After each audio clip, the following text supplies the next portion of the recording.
Hi అండి. బెండకాయ వేపుడు టేస్టీగా ఎలా ప్రిపేర్ చేసుకోవాలో చూసేద్దాం. ముందుగా బెండకాయల్ని శుభ్రం చేసుకుని, కట్ చేసుకుని ఒక క్లాత్ మీద వేసుకోవాలండి. అవి కొద్దిగా ఆరిన తర్వాత బౌల్లోకి తీసుకుని పక్కన పెట్టుకోండి. ఇప్పుడు స్టవ్ వెలిగించి పాన్ పెట్టుకుని ఆయిల్ వేసుకోవాలి.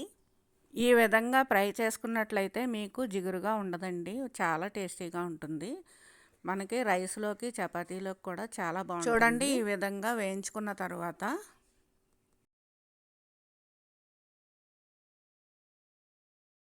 ఇప్పుడు బాగా వేగిపోయాయి కదండి. సాల్ట్, కారం, పుట్నాల పప్పు మిక్సీ పట్టుకుని పక్కన పెట్టుకున్నానండి. ఇలా ఎప్పుడూ నేను చేసుకుని పక్కన పెట్టుకుంటాను. ఇలా ఫ్రైలు చేసినప్పుడు మనం వాడుకోవచ్చు. ఈ పొడి చాలా రోజులు నిలవ ఉంటుందండి.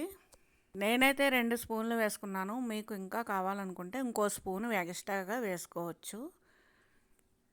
మరి కొద్దిసేపు వేయించిన తర్వాత మనకి ఫ్రై రెడీ అయిపోయిందండి. చూడండి, ఈ విధంగా అవుతుంది.